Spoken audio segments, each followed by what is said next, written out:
बिस्मिल्लाहिर्रहमानिर्रहीम। अस्सलाम वालेकुम डियर स्टूडेंट्स। उम्मीद करता हूँ कि आप खैरियत से हैं, खुश हैं। मेरा नाम रायनूर है और मैं आपको अपने यूट्यूब चैनल पे वेलकम करता हूँ। इस वीडियो का कंटेंट जो है वो चैप्टर 12 एफएससी मैथमेटिक्स पार्ट 1 में से लिया गया है। चैप्टर 12 में से जो एक्सरसाइज 12.3 है वो आज हमने डिस्कस करनी है।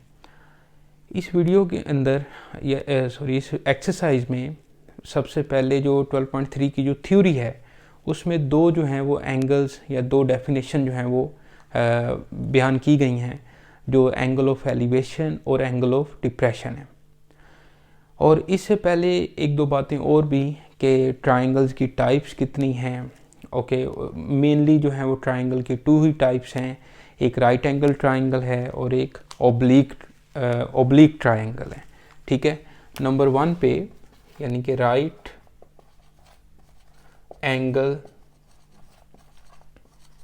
ट्राइंगल, आपको पता है कि राइट एंगल ट्राइंगल में एक एंगल जो है वो 90 का होता है और बाकी दोनों एंगल जो हैं वो एक्यूट होते हैं। ओके, इसी तरह सेकंड जो टाइप है ट्राइंगल की वो है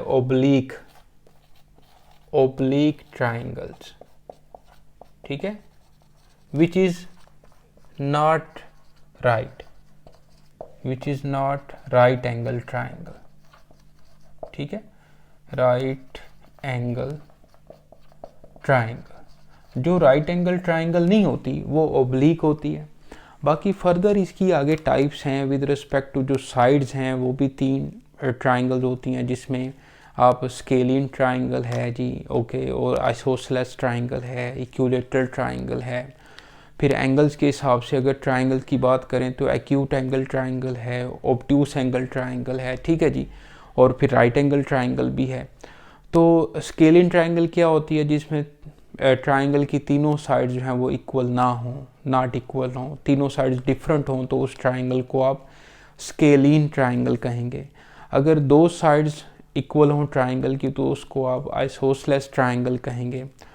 और अगर उस ट्राइंगल की दो साइड्स भी इक्वल हों और उसमें एक एंगल 90 डिग्री का हो तो हम उसको राइट आइसोसेलेस ट्राइंगल कहते हैं। जस्ट नॉलेज के लिए आपको बता रहा हूँ, बाकी इतनी एक्सप्लेनेशन में नहीं जाना, एक्सरसाइज सिंपल आपकी सॉल्व हो जाएगी। फिर है जी, अगर 3 साइड्स इक्वल हैं तो उसको आप इक्विलैटरल ट्राइंगल कहेंगे। जब उसकी 3 साइड्स इक्वल हैं तो लाजमी बात है कि उस साइड्स के जो कोरिस्पॉन्डिंग एंगल्स हैं वो भी तीनों सेम होंगे। जैसे 60 डिग्री 60 डिग्री 60 डिग्री 60 की तीनों एंगल्स अगर 60 हों तो उसकी तीनों साइड्स भी इक्वल होंगी, तो ये इक्विलैटरल ट्राइंगल है। अब बात करते हैं जी राइट एंगल ट्राइंगल कैसे आप सॉल्व करते हैं। राइट एंगल ट्राइंगल में जो है वो हम ट्रिग्नोमेट्रिक रेशोज़ लगाते हैं, जैसे साइन कोस टेन। साइन जो है वो परपेंडिकुलर ओवर हाइपोटेन्यूस है, कोस जो है वो बेस ओवर हाइपोटेन्यूस है, टेन जो है टेंजेंट जो है वो परपेंडिकुलर ओवर बेस है। तो ये ट्रिग्नोमेट्रिक रेशोज़ लगा के आप जो है वो अननोन साइड्स या एंगल भी फाइंड कर सकते हैं। अगर 2 साइड्स दी हो तो तीसरी साइड फाइंड करनी हो तो, या आप आमतौर पे राइट एंगल ट्राइंगल में हम पैथागोरस थ्योरम भी लगाते हैं। अगर कोई अननोन साइड भी फाइंड करनी हो तो हम पैथागोरस थ्योरम से भी वो साइड फाइंड कर सकते हैं। ये तो इस क्वेश्चन की या इस एक्सरसाइज की थोड़ी सी वो आपको समरी बता दी है कि इसमें हमने क्या पढ़ना है। अब आगे चलते हैं जी, angle of elevation and angle of depression. Angle of elevation बेटा क्या होता है कि जैसे एक ऑब्जर्वर है यहाँ पर और वो पॉइंट ओ के ऊपर है और उसके सामने जो है ना, ये जो ओ ए है ये एक हॉरिजॉन्टल लाइन है। ये क्या है? हॉरिजॉन्टल लाइन है। ओके, अच्छा, ऑब्जर्वर जब ऊपर देखते हैं ना, यहाँ पर जो है ना एक पॉइंट पड़ा हुआ है और एक पॉइंट यहाँ पे है, कोई ऑब्जेक्ट पड़ा हुआ है। ठीक है जी, यहाँ पर जो ऑब्जेक्ट है वो बी है और यहाँ पर सी है। जब ऑब्जर्वर जो है वो बी को देखेगा, ऊपर की तरफ देखेगा, तो उसकी यानी कि ऑब्जर्वर हॉरिजॉन्टल लाइन के साथ जो उसका एंगल बनेगा, मिसाल के तौर पर अल्फा है, तो ये एंगल ऑफ एलिवेशन बनेगा। इसी तरह अगर वो नीचे की तरफ ऑब्जेक्ट को देखे तो ये जो है बेटा एंगल ऑफ डिप्रेशन बनेगा। क्या है? Angle of depression. अल्फ़ा जो है वो एंगल ऑफ एलिवेशन है, ऊपर की तरफ जो एंगल बन रहा है। इसकी और भी मैं आपको एग्जांपल जो है वो प्रैक्टिकल देता हूँ, प्रैक्टिकल एग्जांपल। और जो बीटा जो ये वाला एंगल है, ये एंगल ऑफ डिप्रेशन बन रहा है, ठीक है जी, okay, angle of depression, okay. अच्छा जी, अब एक और बात आपने याद रखनी है कि एंगल ऑफ एलिवेशन और एंगल ऑफ डिप्रेशन जो हैं दोनों अल्टरनेट एंगल्स होते हैं। जैसे मैं आपसे कहूँ कि ये एक पैरेलल लाइन है, फिर एक ये पैरेलल लाइन है, और यहाँ से एक लाइन इसको जो है वो कट कर रही है। अब यहाँ पर जो है ना एंगल ऑफ डिप्रेशन बन रहा है, एंगल ऑफ डिप्रेशन हमेशा ऊपर बनेगा, ओके। और यहाँ पर बिलफर्ज बन रहा है angle of elevation, angle of elevation. तो ये दोनों बेटा जो है ना अल्टरनेट एंगल्स हैं, यानी कि सेम एंगल्स हैं। अगर ये x है तो ये भी x होगा, बात फॉलो कर रहे हैं। तो एंगल ऑफ एलिवेशन मैं यहाँ पे लिख देता हूँ छोटा सा note, angle of elevation and depression are alternate angles, ठीक है जी। स्पेलिंग थोड़ी सी इंग्लिश जो है वो थोड़ा राइटिंग भी माठी सी है मेरी, ओके। तो बस ये आपने याद रखना है कि एंगल्स ऑफ एलिवेशन और एंगल ऑफ डिप्रेशन जो है बेटा वो अल्टरनेट एंगल्स होते हैं और वो सेम एंगल होते हैं, ठीक है जी। तो ये इसकी थोड़ी सी समरी है या बेसिक कॉन्सेप्ट्स हैं, थ्योरी है 12.3 की। तो अब हमने ये 5 क्वेश्चन जो हैं इस अभी इस लेक्चर में हमने डिस्कस करने हैं, जिनमें क्वेश्चन नंबर 1, 3, 5 और 6 और 9 हमने ये 5 क्वेश्चन डिस्कस करने हैं। तो क्वेश्चन नंबर 1 की जो स्टेटमेंट है वो आपके सामने लिखी हुई है कि a vertical pole is 8 metre high. अच्छा एक मिनट, एक क्वेश्चन से पहले एंगल ऑफ एलिवेशन और डिप्रेशन की वो मैंने बोला था प्रैक्टिकल कोई एग्जाम्पल बता दूँ, सॉरी। अभी पहले हम ये थोड़ा सा मज़ीद इसको 1-2 बातें करते हैं। जैसे आप यहाँ पे खड़े हैं जी, यानी कि ज़मीन के ऊपर खड़े हैं और छत पे कोई कौवा बैठा है या कोई आपके पतंग उड़ रही है ऊपर ऊंचाई पे, तो आप अगर उसको देखें तो आंखों के साथ जो आपका एंगल बनेगा उस ऑब्जेक्ट के साथ, वो एंगल ऑफ एलिवेशन बनेगा।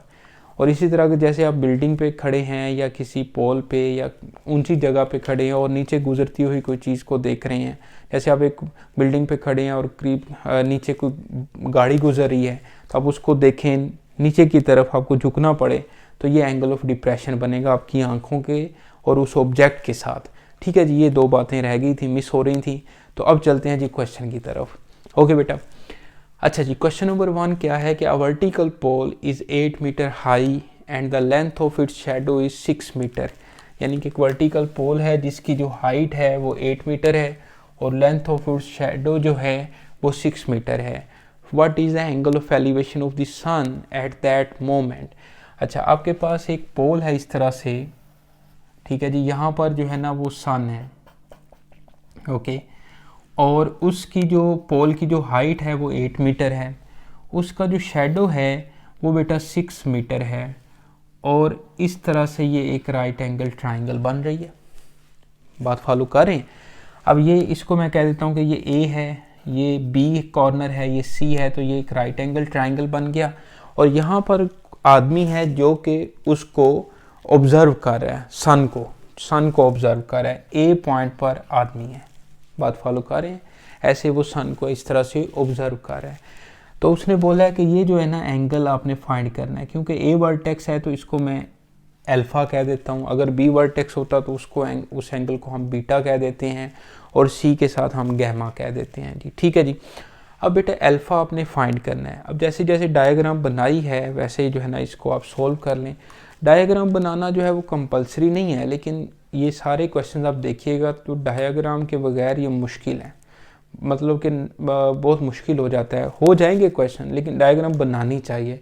डायग्राम जैसे जैसे क्वेश्चन दिया हुआ आप बनाते जाएं और बिल्कुल आसान क्वेश्चन आप लोगों को लगेगा।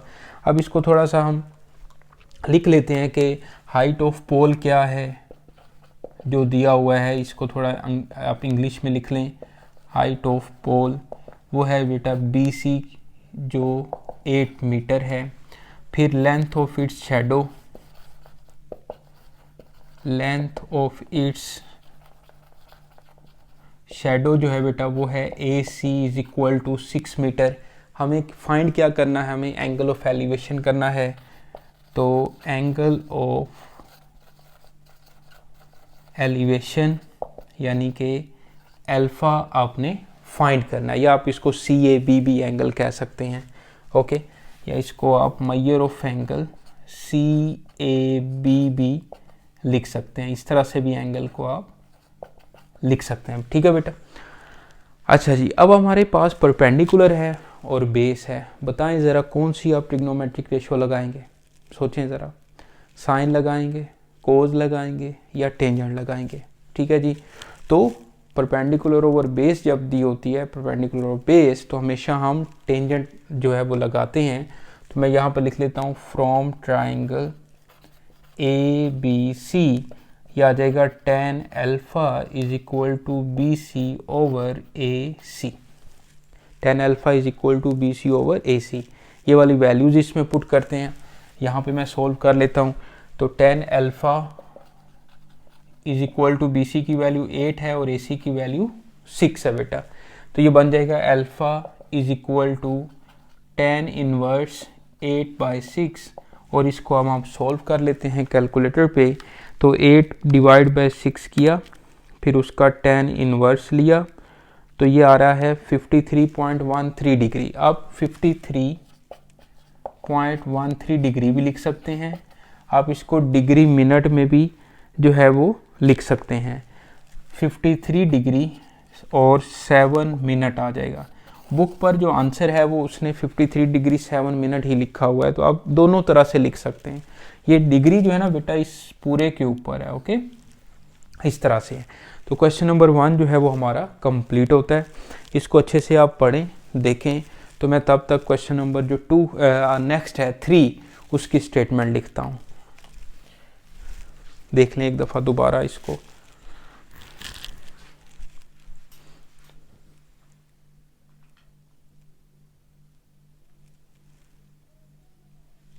ठीक है बेटा, ले जी। अब मैं क्वेश्चन नंबर 3 जो है वो लिखता हूँ।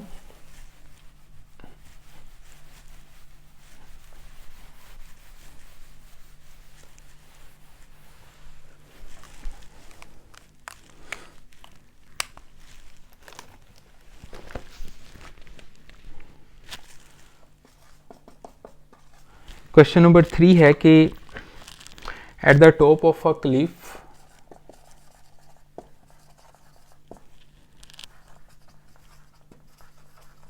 cliff 80 meter high, 80 meter high, the angle of depression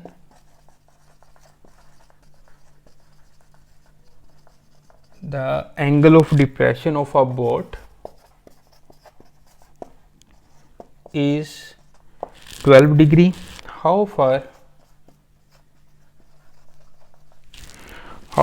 is the boat from the cliff? ठीक है जी। अच्छा, जब मैं क्वेश्चन लिख रहा हूँ तो अगर आप लोगों के पास बुक है या क्वेश्चन है आपके पास, ठीक है, तो आप इसको 10 सेकंड कोई फॉरवर्ड भी कर सकते हो, 10-15 सेकंड, ताकि क्वेश्चन आप पे टाइम, क्वेश्चन देखते हुए टाइम आपका ज़ाया ना हो। लें जी, अब क्वेश्चन करते हैं क्वेश्चन नंबर 3, और ये मैं रेज कर देता हूँ।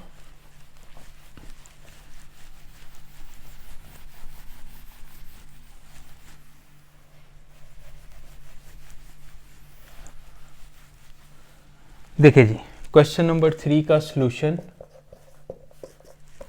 क्या कह रहा है।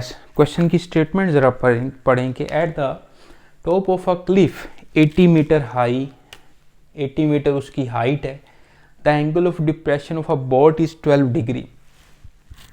एंगल ऑफ डिप्रेशन जो है वो 12 डिग्री है। How far is the boat from the cliff, जो क्लिफ बोट जो है वो क्लिफ से कितनी दूर है।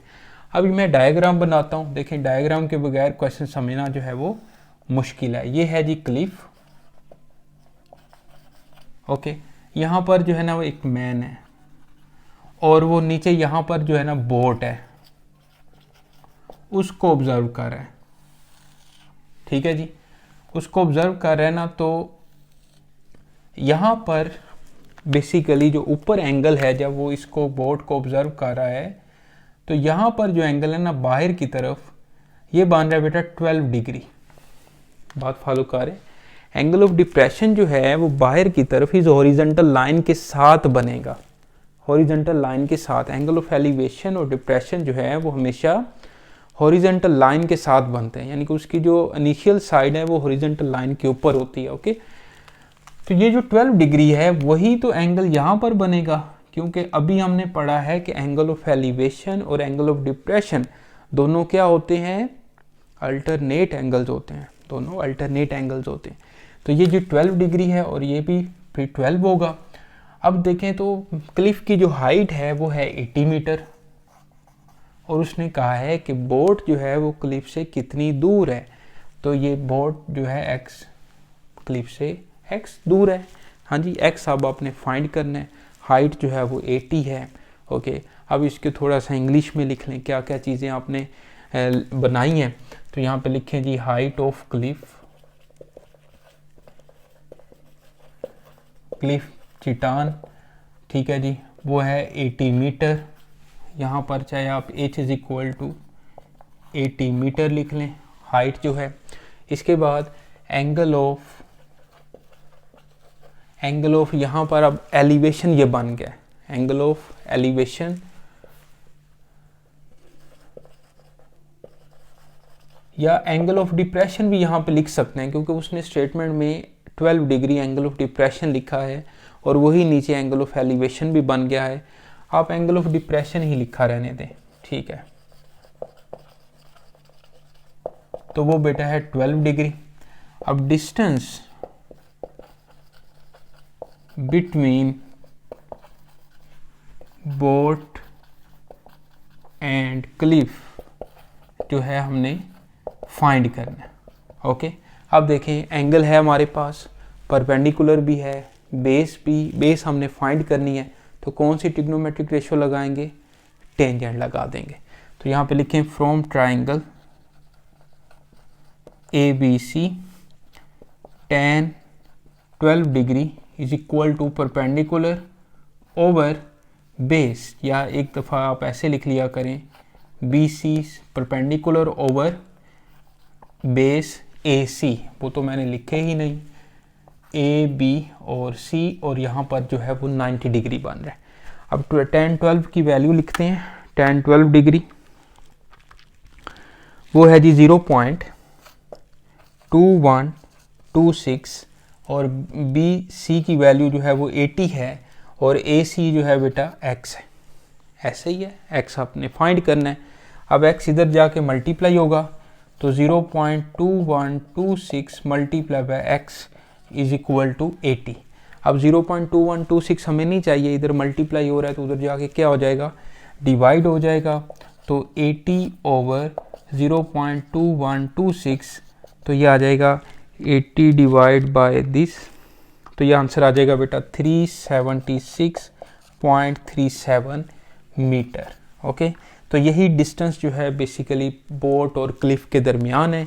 यहाँ पर लिख लें आप distance between boat and Cliff.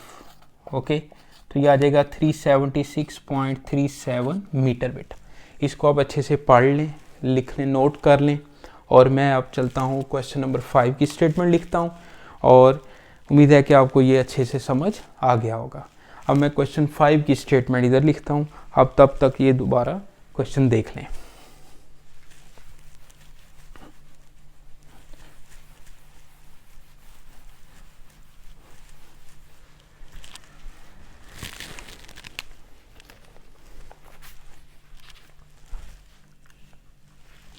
Question number 5, मैं नहीं बोलता, आप क्वेश्चन जो है ना एक दफ़ा पढ़ लें। A kite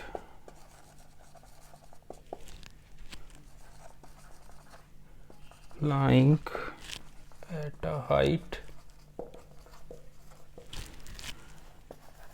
67.2 meter is attached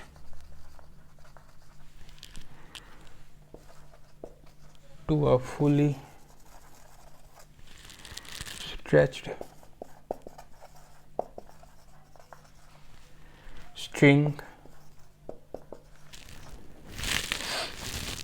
inclined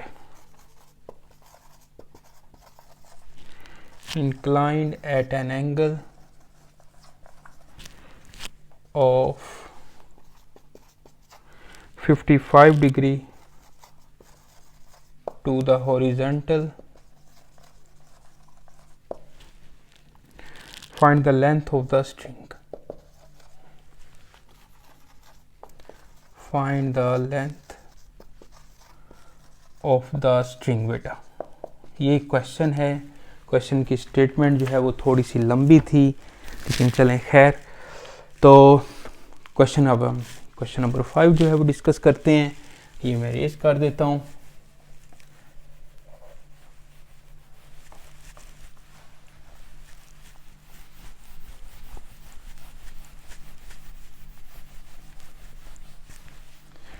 देखिए जी, क्वेश्चन की स्टेटमेंट पढ़ें ज़रा।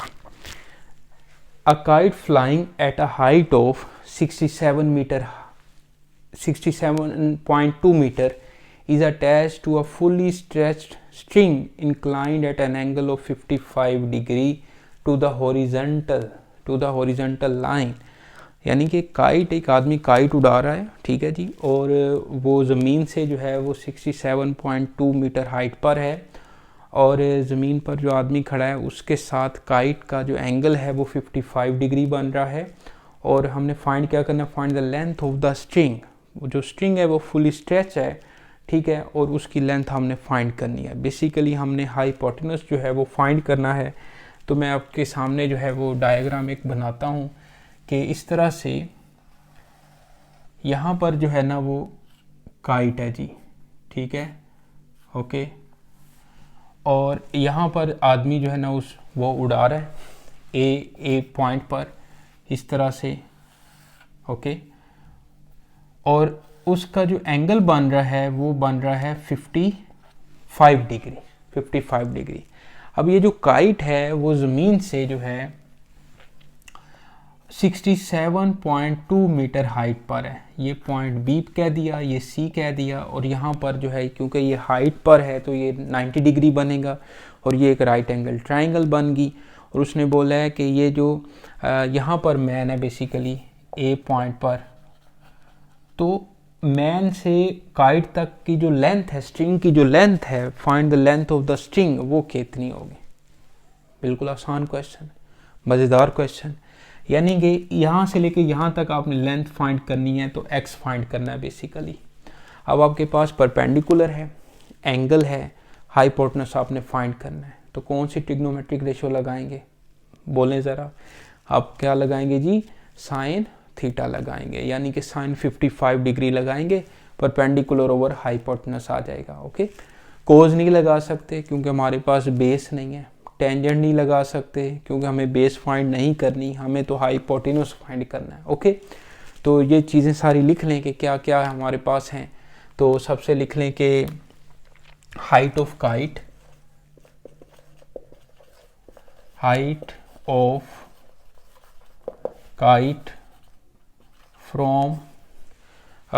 From earth,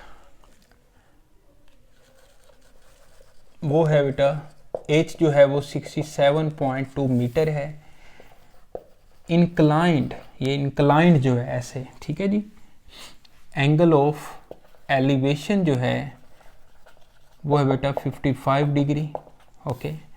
length of string जो है वो हमने फाइंड करनी है,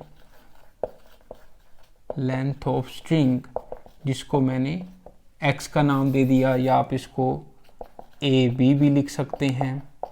x फाइंड करना है, और यहाँ पर जो h है इसको आप पहले BC is equal to h और 67.2 मीटर भी लिख सकते हैं। यानी कि एक्सप्लेनेशन या प्रेजेंटेशन जो है वो अच्छी से अच्छी की कोशिश करनी चाहिए। तो फ्रॉम ट्राइंगल ABC, देखिए बेटा यहाँ पर हम लगाएंगे sine 55 degree is equal to side BC over AB आ जाएगा, ऐसा ही है A B, perpendicular over hypotenuse. अब साइन 55 डिग्री की वैल्यू लगाते हैं।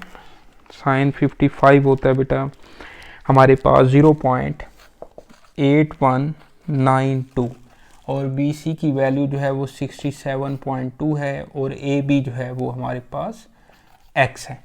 अब उसी तरह से x इधर आके मल्टीप्लाई होगा और यहाँ से आप x की वैल्यू फाइंड कर लेंगे। 0.8192x इज इक्वल टू 67.2, तो ये उधर जाके जो है वो डिवाइड कर देंगे। 67.2 डिवाइड बाय 0.8192, तो ये हमारे पास आंसर आ जाएगा बेटा 67.2 डिवाइड बाय दिस, तो ये आ जाएगा 82.04। तो यही बेटा लेंथ ऑफ स्ट्रिंग है, लेंथ ऑफ स्ट्रिंग। ठीक है जी, यही हमने फाइंड करनी थी 82.04 मीटर। ओके जी, इसको आप पढ़ें अच्छे से, देखें, कोई प्रॉब्लम हो आप लाजमी पूछें मेरे से। उम्मीद है कि आपको कोई प्रॉब्लम नहीं होगी इंशाल्लाह इसमें, ठीक है ना। बड़ा सिंपल सा क्वेश्चन है और अच्छे सिंपल मेथड्स में आपको मैं बता रहा हूँ। इसको अब इसका सोल्यूशन एक दफ़ा देखें और मैं नेक्स्ट क्वेश्चन जो है क्वेश्चन नंबर 6 उसकी स्टेटमेंट लिखता हूँ।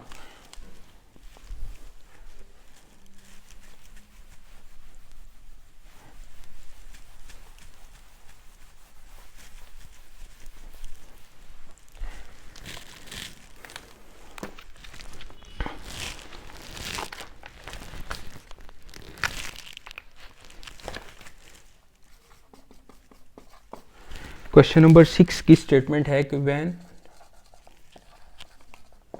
The angle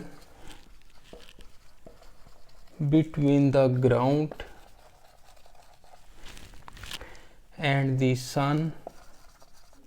sun is 30 degree, flagpole casts a shadow of 40 meter long. Find the height of the top of the flag. जल्दी जल्दी से क्वेश्चन लिखा है। क्वेश्चन की स्टेटमेंट जो है वो मैं बोल भी सकता हूँ, लेकिन मैं चलें लिखना मुनासिब समझता हूँ कि एक दफ़ा से क्वेश्चन लिखा जाए। लें जी, अब क्वेश्चन नंबर 6 पे चलते हैं। ये रेस कर दूँ, ओके, चलते हैं जी क्वेश्चन नंबर 6 पे।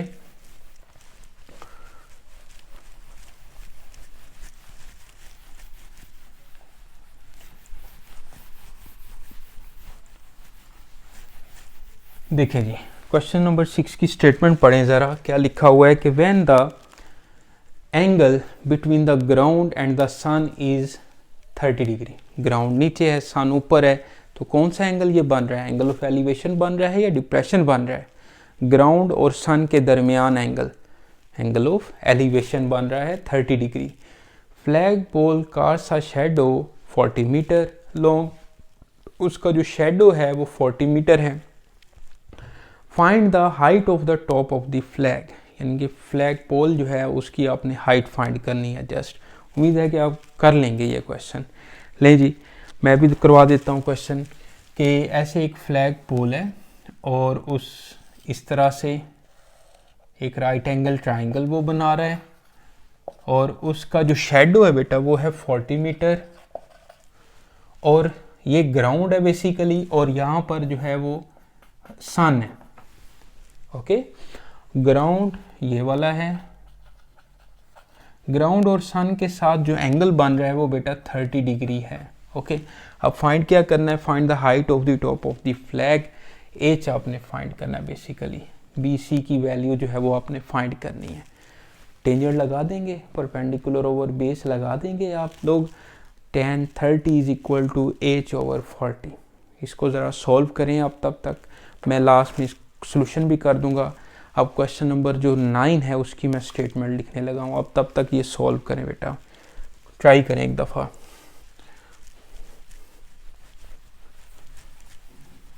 मैं क्वेश्चन नंबर जो 9 है ना उसकी स्टेटमेंट लिख रहा हूँ। क्वेश्चन नंबर 9 ये भी मैं रेज कर देता हूँ। वो लॉन्ग क्वेश्चन है बेसिकली। आप बेटा ये सॉल्व करें question.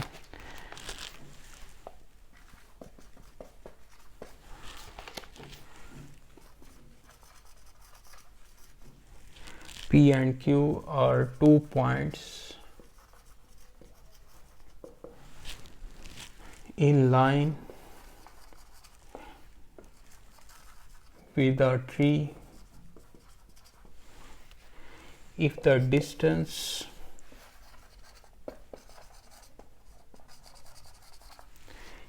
distance between P and Q is 30 meter and the angles of elevation of the top of the tree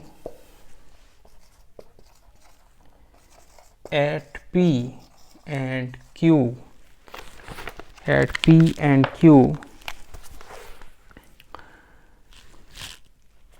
be 12 degree and 15 degree respectively. Find the height of the tree. Find the height of the tree. ठीक है बेटा, मैंने आपसे कहा है कि जब मैं क्वेश्चन लिख रहा हूँ तो उसको आप थोड़ा सा, चाहे अगर क्वेश्चन नहीं देखना तो लाजमी उसको थोड़ा सा फॉरवर्ड कर लिया करें वीडियो को, ताकि आपका टाइम वेस्ट ना हो।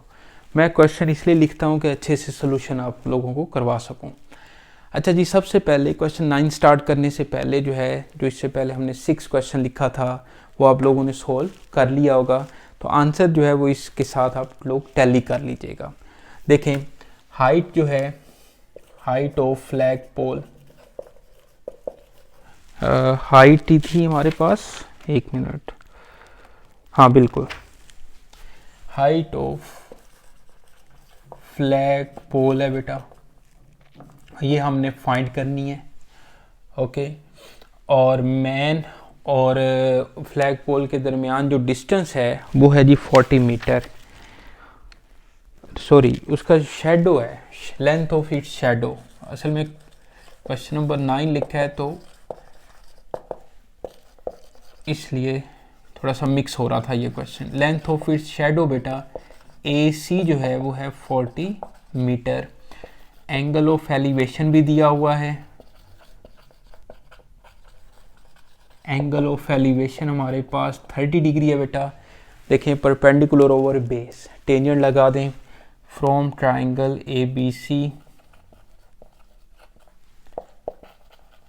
tan 30 degree is equal to BC side over AC side.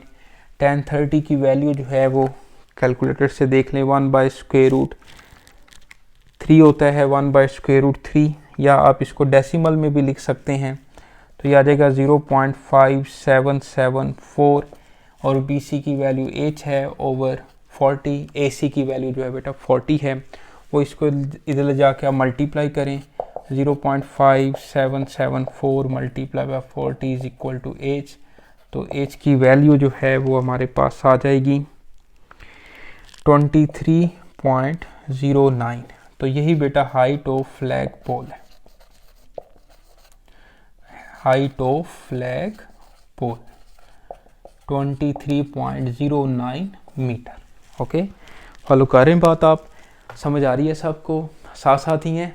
Okay, low ji, question 6 हो गया। हमने अभी तक कितने क्वेश्चन किए हैं, 1, 3, 5 और 6, और अब लास्ट क्वेश्चन है क्वेश्चन नंबर 9।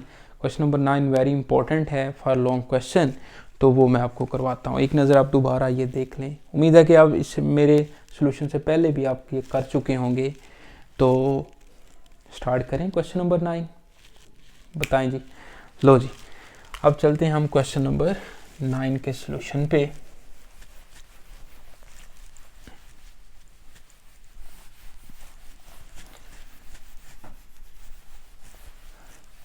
देखिएगा बेटा, क्वेश्चन पढ़ते हैं साथ साथ, और साथ में हमने डायग्राम बनाते हैं कि P and Q are 2 points in line with the tree. If the distance between P and Q is 30 meter and the angles of elevation of the top of the tree at P and Q be 12 degree and 15 degree respectively. वो कहता है कि P और Q जो है ना वो 2 points हैं ग्राउंड के ऊपर इस तरह से, यानी कि एक P पॉइंट यहाँ पर है और एक Q पॉइंट जो है ना वो यहाँ पर है, और यहाँ पे करके ना एक ट्री है ऐसे, यहाँ ये ट्री है। ओके, अब ट्री की जो टॉप है उसके साथ इसका एंगल बन रहा है और इसी तरह Q के साथ एंगल बन रहा है। सॉरी, ये जो है बिल्कुल सीधी लाइन इस तरह से। Okay, P and Q are 2 points in line with a tree. Tree के साथ एक लाइन में है। If the distance between P and Q is 30 metre, P और Q के दरमियान जो डिस्टेंस है वो बेटा 30 मीटर है, and the angles of elevation of the top of the tree at P and Q be 12 degree and 15 degree, यानी कि यहाँ पर P पर जो है वो 12 डिग्री बन रहा है ट्री के साथ और Q के साथ जो है वो 15 डिग्री बन रहा है बेटा, और यहाँ पर जो है वो 90 डिग्री है। ओके, अब आपने क्या फाइंड करना है, find the height of the tree. ये h जो है वो आपने फाइंड करना है बेसिकली। तो P, Q, R और S, मैं इसको नाम लिख लेता हूँ, और जो QR है साइड उसको मैं X कह लेता हूँ, X है, और इसको मैं H कह लेता हूँ बेटा। हमने फाइंड क्या करना है, H फाइंड करना है। अब आप देखें तो जो PQS है या SPQ ट्राइंगल है, ये राइट एंगल ट्राइंगल नहीं है, तो इसको आपने कंसीडर नहीं करना साइन कोस टैन के लिए। आपने दो राइट एंगल ट्राइंगल्स को डिस्कस करना है, एक तो QSR को और एक ओवरऑल ट्राइंगल PSR को आपने पढ़ना है। दोनों को आपने सॉल्व करना है, दो इक्वेशंस बनेंगी, वहाँ से हमें H फाइंड हो जाएगा। अब सबसे पहले तो इसको थोड़ा सा लिखें कि हमने क्या चीज़ें डायग्राम में क्या क्या बनाया है और हमें क्या चीज़ें चाहिए।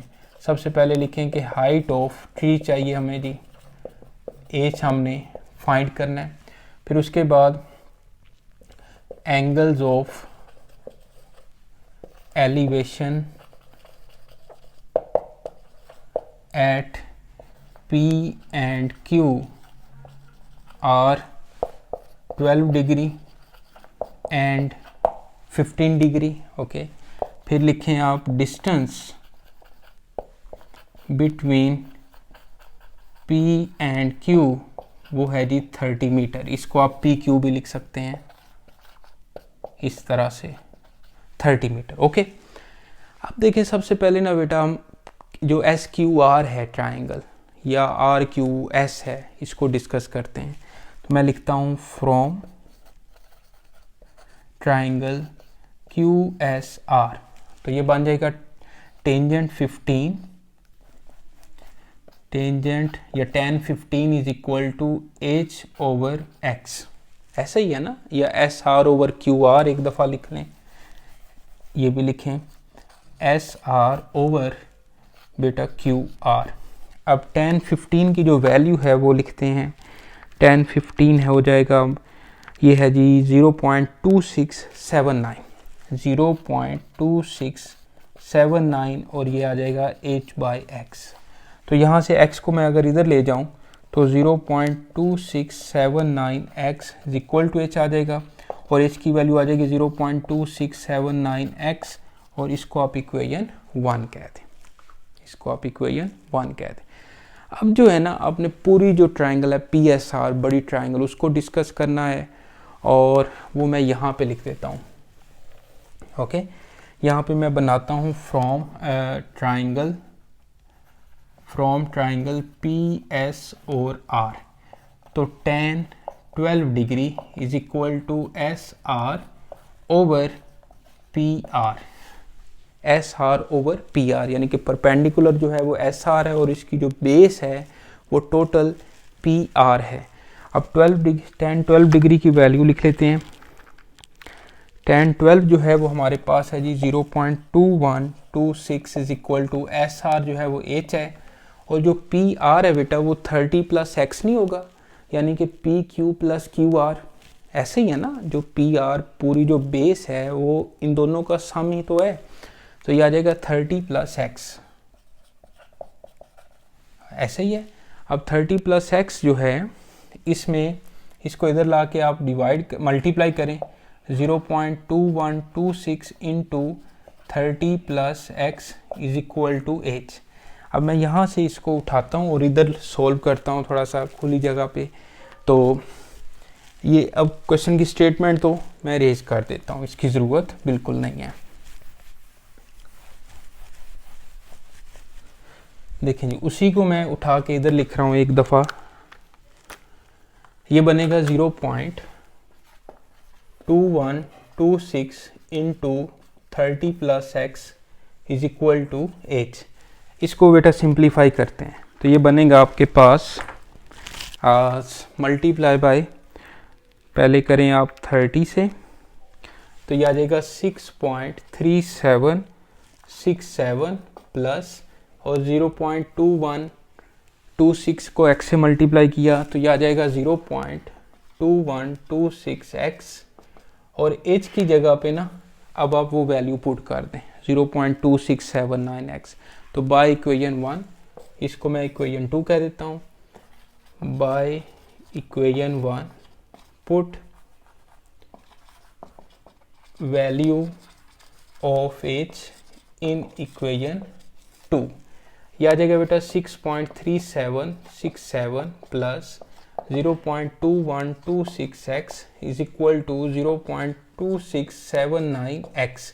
अब हमने x फाइंड करना है और x की वैल्यू दोबारा इसमें पुट करेंगे तो हमें h मिल जाएगा।